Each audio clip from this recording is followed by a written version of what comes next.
इसके बाद में बात करते हैं खरपतवार नियंत्रण। तो खरपतवार नियंत्रण की पहली विधि होती है अपने भौतिक नियंत्रण, मतलब हाथों द्वारा खरपतवारों का नियंत्रण। इसमें पहले लेते हैं हाथ से खरपतवारों का निकालना।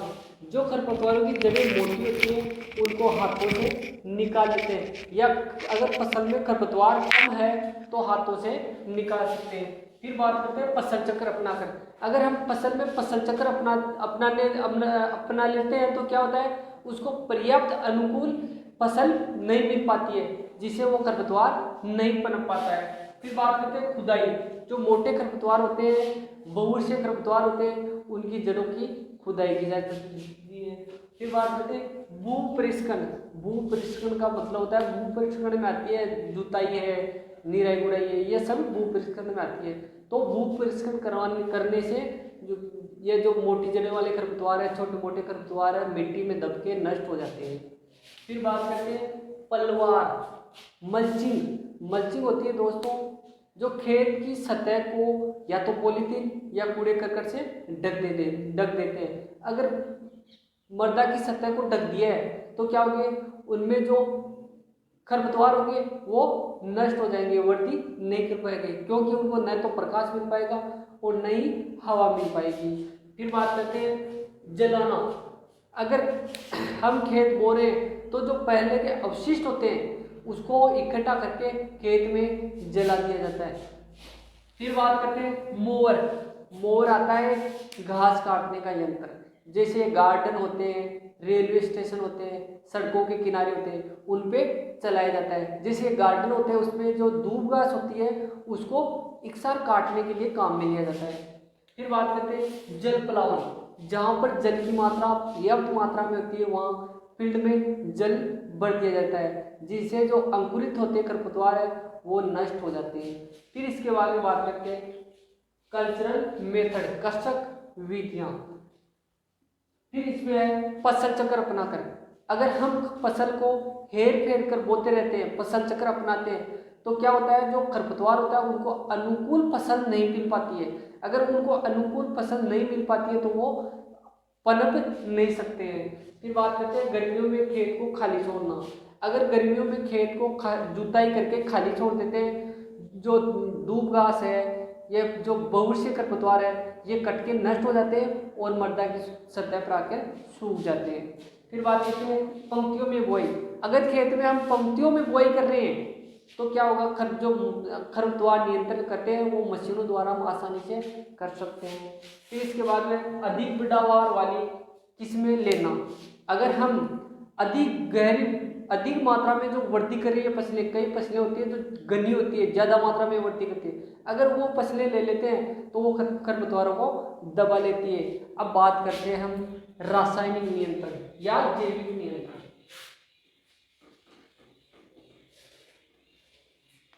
पहले बात करते हैं जैविक नियंत्रण।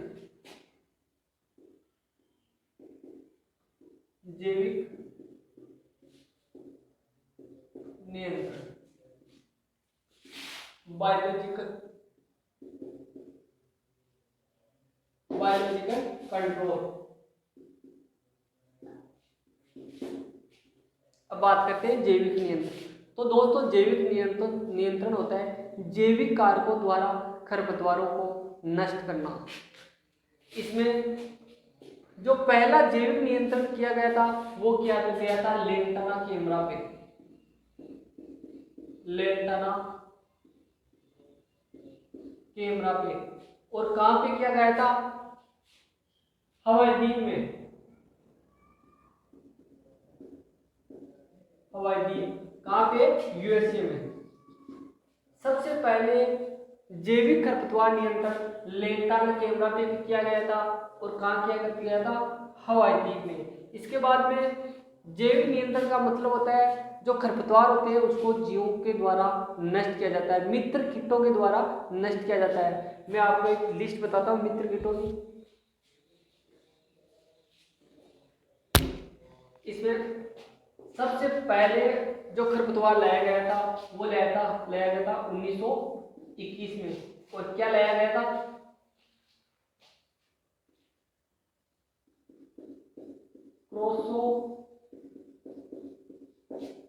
क्रोसोडिसोमा लेंटाना। और कौन से खरपतवार को नष्ट करने के लिए लाया गया था? लेंटाना कैमरा को।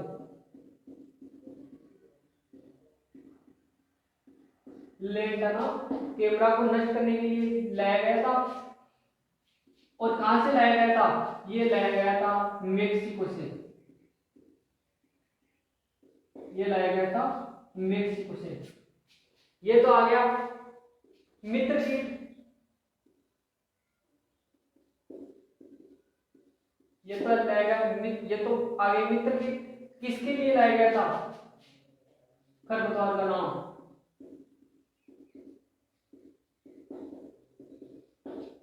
आयातित देश, आयातित देश और वर्ष। दूसरा लाया गया था 1926 में। 1926 में डेक्टाइलोपियस ओपेंसी।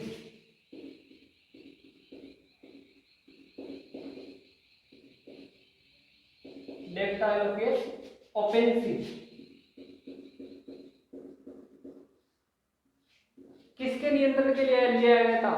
नागफनी के लिए। नागफनी के लिए लाया गया था। और ये लाया गया था श्रीलंका से। श्रीलंका से लाया गया था। इसके बाद में बात करते हैं 1982 में निकोटियाना ब्रूची। निकोटियाना ब्रूची ये लाया गया था साहब जलकुंभी के लिए।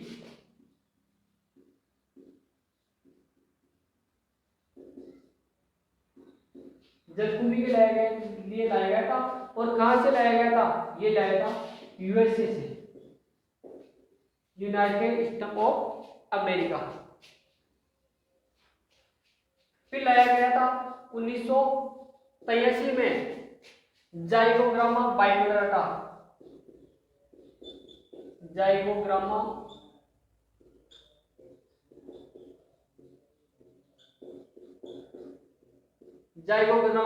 बाइकोडाटा ये लाया गया था गाजर घास के लिए।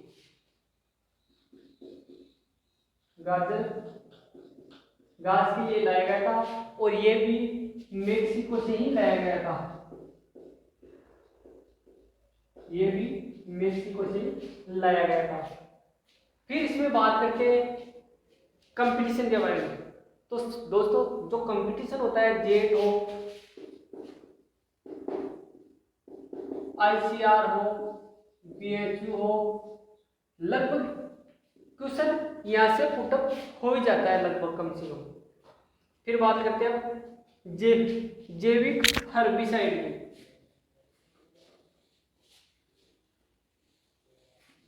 जैविक हर्बिसाइड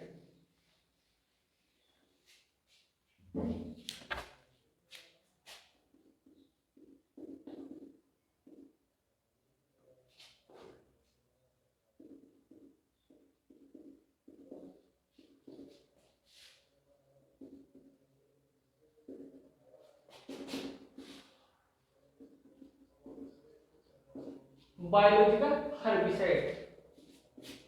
दोस्तों जैविक शाकनाशी वो होते हैं जो कवक है, फफूंद है, जीवाणु है, इनके या तो स्पोर्स या इनके मिश्रण से बनाया जाता है। जैसे कोलेको है,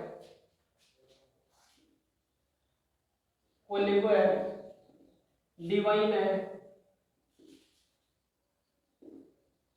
बायोपोलारिस है,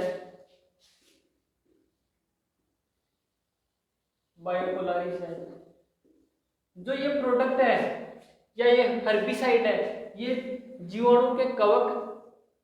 जीवाणु कवक इनके मिश्रण से तैयार किया जाता है, जो खरपतवारों को नष्ट करने के काम आता है। जैसे बायोपोलारिस है, तो बायोपोलारिस सौर की कला से इसका निर्माण होता है।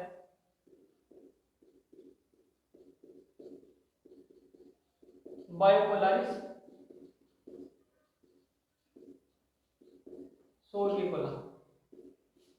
बायोपोलारिस सौर की कोलाहट से।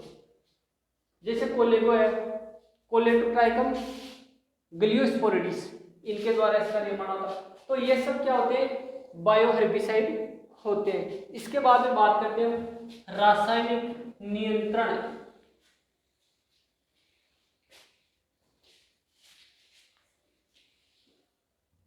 Chemical control.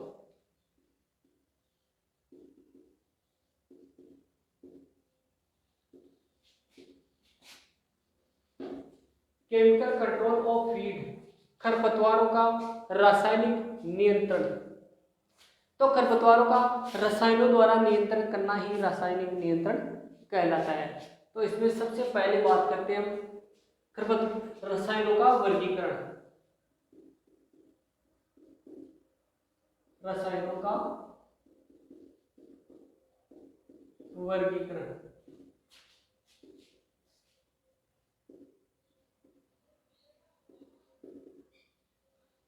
Classification of weed chemical. इसमें सबसे पहला वर्गीकरण वर्ण के आधार पर, वर्ण के आधार पर वर्गीकरण। दोस्तों वर्ण के आधार पर ये दो प्रकार के होते हैं। इसमें पहला तो होता है सेलेक्टिव हर्बिसाइड।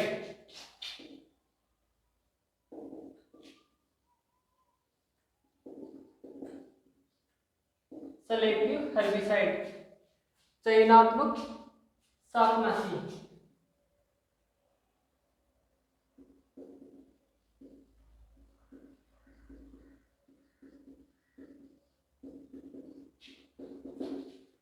ये वे शाकनाशी होते हैं जो सेलेक्टिव फसल को ही नुकसान पहुंचाते हैं, अन्यथा किसी भी फसल को नुकसान नहीं पहुंचाते हैं। हम जिस पौधे को नष्ट करना चाहते हैं उसी पौधे को ही नष्ट करते हैं, अन्यथा किसी भी पौधे को नष्ट नहीं करते हैं।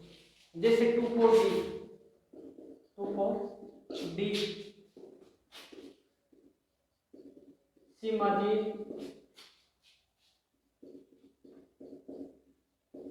एट्राजीन, पेंडिमेथिन,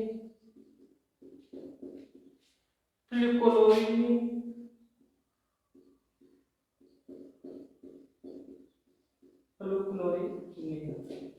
ये हो गए। फिर बात करते हैं 2,4-D की। तो 2,4-D का पूरा नाम तो होता है, यहाँ पे लिख देता हूं 2,4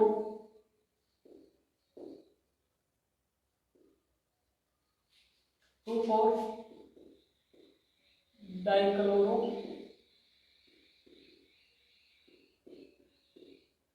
phenoxy acetic acid. 2,4 dichloro phenoxy acetic acid. ये शाकनाशी सर्वप्रथम उपयोग में किया गया था। ये किया था 1941 में, और किसके रूप में, पादप हार्मोन के रूप में।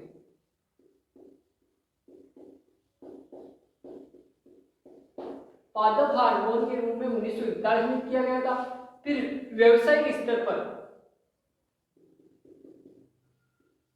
व्यावसायिक स्तर पर यह किया गया था 1945 में, इसको ध्यान रखना। फिर इसके बाद में आप बात करते हैं, सिलेक्टिव हो गया, नॉन सिलेक्टिव। ये उतार लेना एग्जांपल्स, नॉन सेलेक्टिव। अब दूसरा लेते हैं नॉन सेलेक्टिव।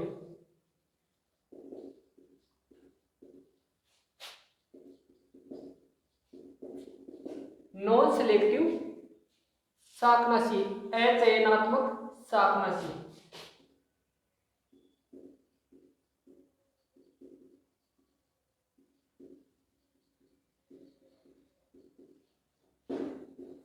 दोस्तों ये वे खरपतवार होते हैं जो सभी पौधों को नष्ट करते हैं, किसी जाति विशेष को नुकसान न पहुंचाकर सभी पौधों को ही नुकसान पहुंचाते हैं।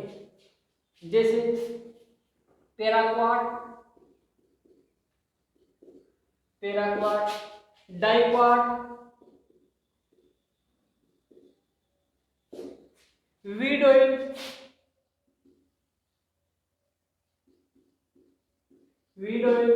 ग्लाइफोसेट,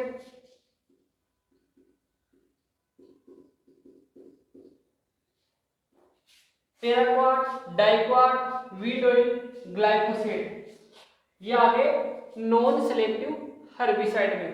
अब दूसरा वर्गीकरण देखते हैं।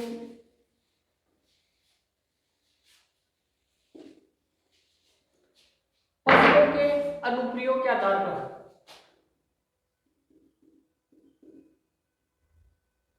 फसलों के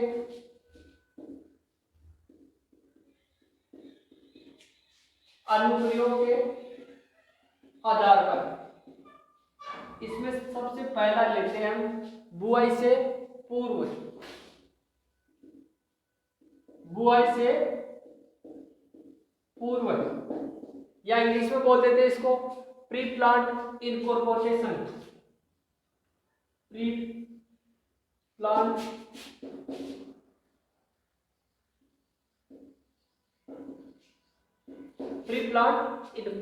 बुआई से पूर्व ये वे शाकनाशी होते हैं जिनको या तो खेत की तैयारी के बाद या बुआई से पहले उपयोग में करते हैं। कौन कौन से? जैसे फ्लुक्लोरिन,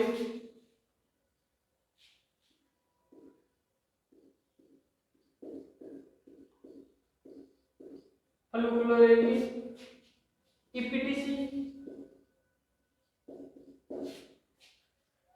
ट्राइक्लोरेलिन,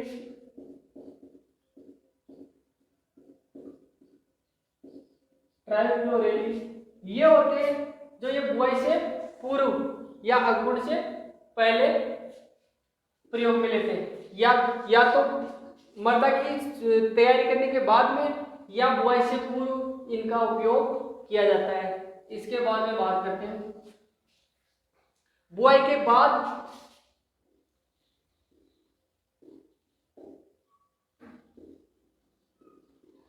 बाद या अंकुरण से पूर्व।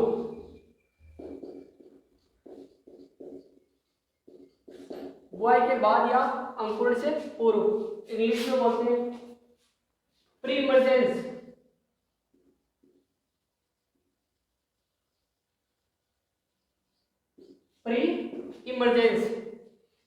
ये वे खरपतवार नाश होते हैं जिनको बुआई के तो बाद या अंकुरण से पहले प्रयोग में लेते हैं।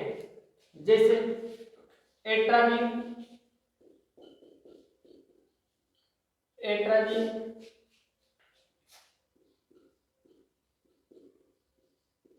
सीमाजीन, पेंडामेथिलिन,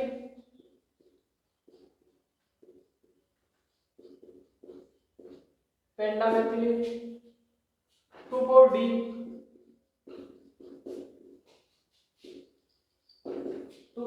ये जो खरपतवार नाश होते हैं ये या तो बुआई के बाद प्रयोग करते हैं या फसल अंकुरण से पूर्व प्रयोग करते हैं। इसके बाद में तीसरा है, नीचे दिखाई नहीं देगा, ऊपर लिख देता हूं।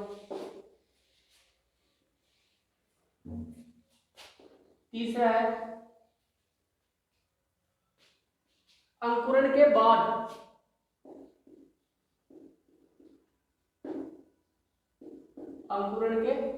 बाद इंग्लिश में बोलते हैं इसको पोस्ट इमरजेंस।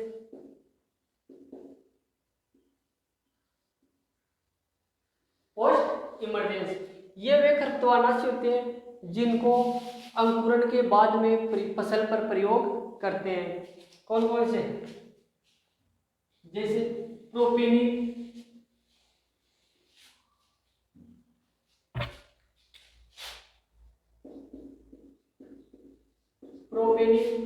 आइसोप्रोपिलॉन,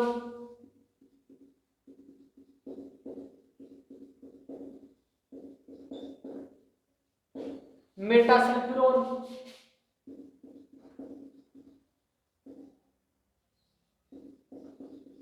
डायकासल्फ्यूरोन। ये जो खरपतवारनाशी होते हैं ये अंकुरण के बाद में प्रयोग किए जाते हैं। आइसोब्यूट्रॉन गेहूं में प्रयोग किया जाता है चौड़ी पत्ती वाले खरपतवारों को नष्ट करने में, और बुआई के 35 दिन बाद में इसका प्रयोग किया जाता है। फिर इसके बाद में बात करते हैं 2,4-D। 2,4-D गेहूं में प्रयोग किया जाता है और चौड़ी पत्ती वाले खरपतवारों को नष्ट करने में किया जाता है। फिर इसके बाद में बात करते हैं चौथा, लेबाई एप्लीकेशन। लेबाई ऐसे खरपतवारनाशी होते हैं जिनको फसल की आखिरी निराई गुड़ाई के समय दिए जाते हैं, जैसे गन्ने में मीडियम बनाने के बाद में या गन्ने की मेड़ी बनाने के बाद। फिर इसके बाद में अब तीसरा क्लासिफिकेशन,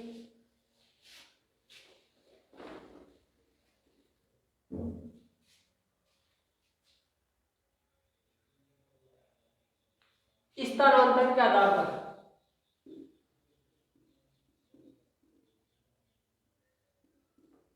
स्थानांतरण के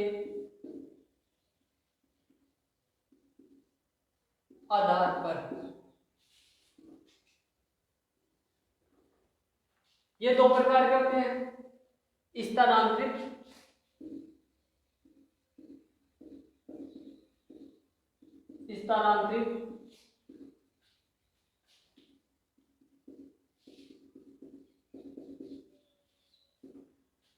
इंग्लिश में बोलते हैं ट्रांसलोकेटेड।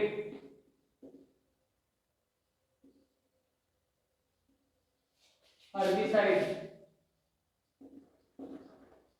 ट्रांसलोकेटेड हर्बिसाइड ये वे शाकनाशी होते हैं जो पौधे के किसी भी भाग पर प्रयोग करने पर पूरे पौधे में फैल जाते हैं।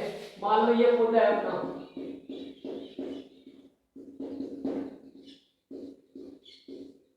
अगर एक ही पत्ती पर इसका प्रयोग किया गया तो ये पूरे पौधों में संचरित हो जाते हैं और खरपतवार को नष्ट कर देते हैं।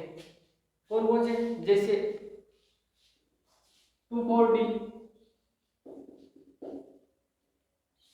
2,4-D, पेंडिमेथिलिन,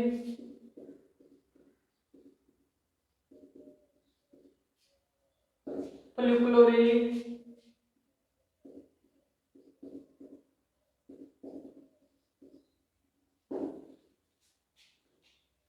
एट्राजिन,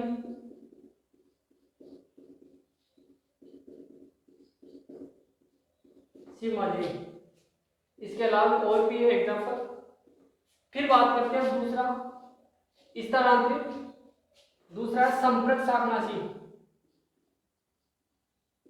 संपर्क शाकनाशी या इंग्लिश में बोल देते हैं कॉन्टेक्ट हर्बिसाइड।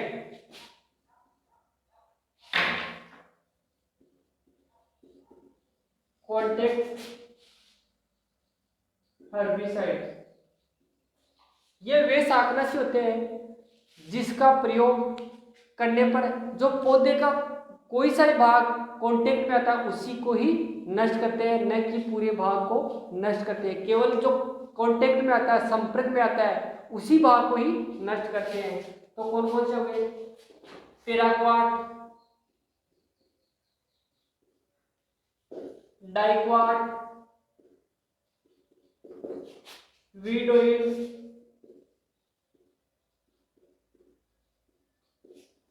और प्रोपेनिल।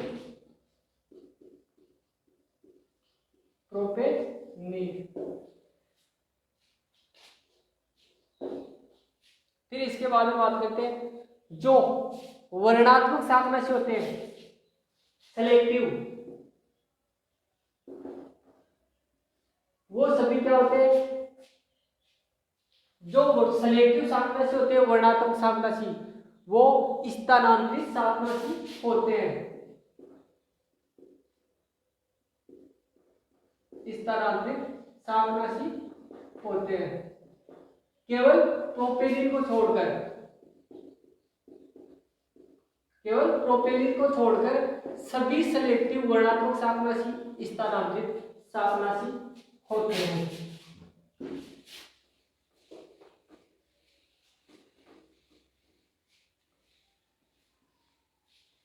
इसके बाद बात करते हैं एलिलोपैथी।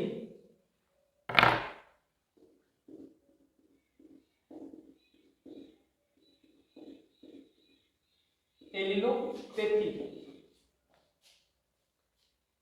कई खरपतवार ऐसे होते हैं जो मृदा में उगने के बाद में अपना जड़ों द्वारा हानिकारक प्रभाव छोड़ते हैं, जिसके बाद हम फसल बोते हैं तो उनके बीजों के अंकुरण को अवरोध कर देते हैं। वो होते हैं एलिलोपैथी खरपतवार। जैसे क्वेक घास होती है, क्वेक घास अपनी जड़ों से हानिकारक रसायन छोड़ती है। फिर बात करते हैं sensor mechanism. Sensor mechanism, sensor mechanism. तो दोस्तों सेंसर मैकेनिज्म होती है सत्यानाशी के बीजों द्वारा धूप में जो फली होती है सत्यानाशी की, वो धूप में चटक कर कई दूर तक चली जाती है, उसे बोलते हैं सेंसर मैकेनिज्म, उसे बोलते हैं सेंसर मैकेनिज्म। फिर बात करते हैं सिंचाई जल के साथ, सिंचाई जल के साथ में शाकनाशी का प्रयोग करना हर्बिकेशन कहलाता है। सिंचाई के साथ शाकनाशी का प्रयोग करना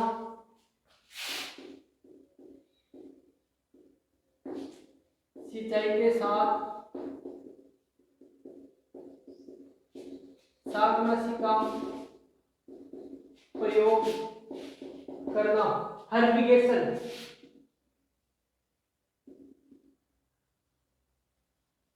हर्बिकेशन कहलाता है।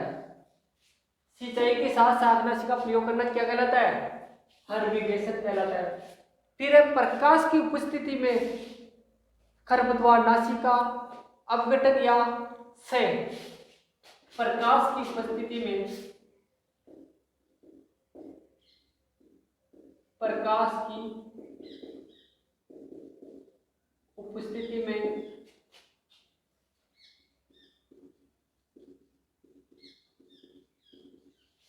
प्रकाश की उपस्थिति में खरपतवार नाशी का क्षय क्या कहलाता है? फोटोलाइसिस कहलाता है।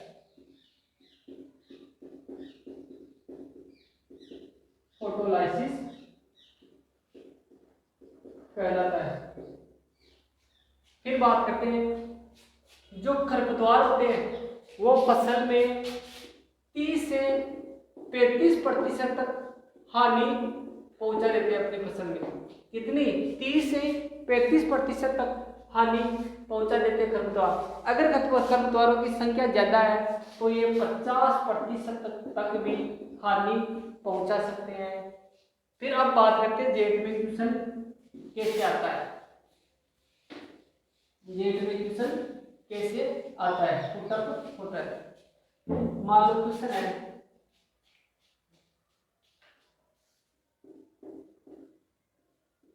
निम्न में से रबी का खरपतवार है। ऑप्शन ए पत्थरचट्टा,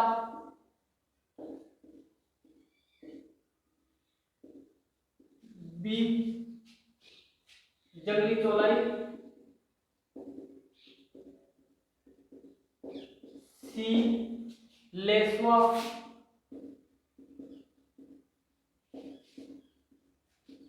और डी बथुआ। ए ऑप्शन है पत्थरचट्टा, बी ऑप्शन है जंगली चौलाई, सी ऑप्शन है लेसुआ और डी ऑप्शन है बथुआ। तो कौन सा ऑप्शन राइट होगा? बथुआ। बथुआ कब उगता है? सर्दियों में, रबी की फसल में। किसके साथ? गेहूं के साथ उगता है। तो कौन सा ऑप्शन सही हो गया? बथुआ। इसी प्रकार दूसरा क्वेश्चन देखना।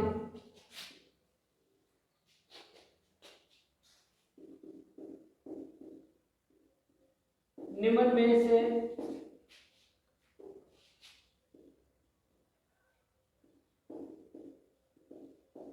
द्विबीजपत्री खरपतवार है। ए ऑप्शन है अपना घास, बी ऑप्शन है अपना दूब घास, सी ऑप्शन है अपना मोथा और डी ऑप्शन है अपना जंगली चौलाई।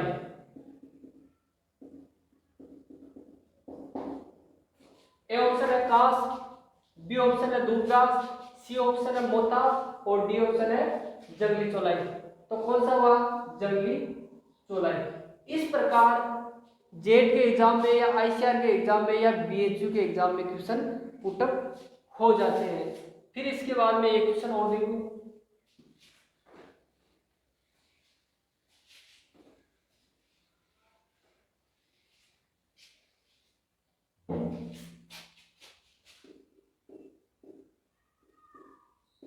निम्न में से संपर्क शाकनाशी नहीं है। संपर्क शाकनाशी है, संपर्क शाकनाशी है। संपर्क का मतलब होता है कॉन्टेक्ट हेर्बिसाइड।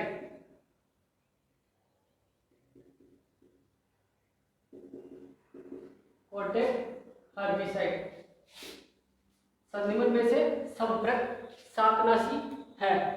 तो पहला ऑप्शन तो आ गया 2,4-D, दूसरा सिमाजीन,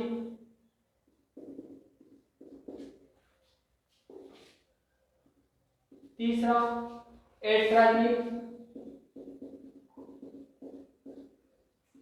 चौथा ऑप्शन मान लो आ गया पैराक्वाड। तो कौन सा राइट होगा? कौन सा राइट होगा? ए 2,4-D, दूसरा सिमाजीन, तीसरा एट्राजीन। तो पैराक्वाड कॉन्टेक्ट हेर्बिसाइड में पैराक्वाड ही आता है। फिर एक क्वेश्चन और देखना,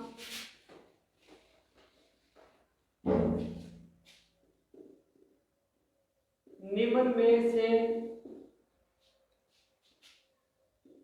पूर्ण तनाव परजीवी खरपतवार है। निम्न में से पूर्ण तनाव परजीवी खरपतवार है। तो कौन सा है? ए तो ऑप्शन आएगा अमरवेल,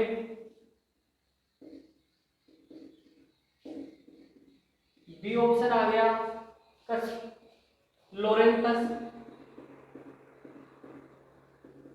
लोरेंथस, सी ऑप्शन आ गया ओरोबंकी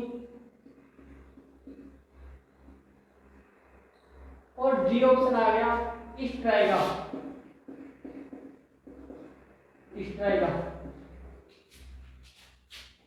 अमरवेल, लोरेंथस, ओरोबंकी और स्ट्राइगा। तो अमरवेल तो कौन सा हुआ? पूर्ण तनाव परजीवी।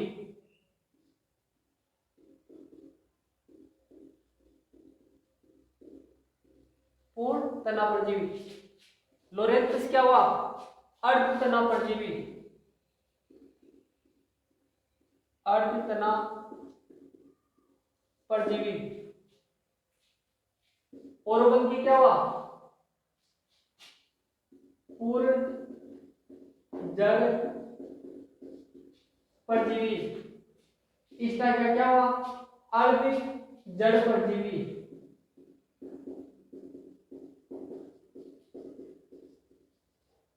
अर्ध जड़ परजीवी। क्वेश्चन में क्या पूछा है? निम्न में से पूर्ण तनाव परजीवी खरपतवार है। तो कौन सा है पूर्ण तनाव परजीवी? एक नंबर अमरवेल, राइट हो गया ना अमरवेल। इस प्रकार इनमें से क्वेश्चन पुटअप हो जाते हैं और इस चैप्टर को ध्यान से पढ़ना है। दोस्तों हमारे चैनल को लाइक एवं सब्सक्राइब करते रहे, क्योंकि जो हम नए वीडियो बना रहे हैं उनका नोटिफिकेशन आप तक पहुंच सके। Thank you.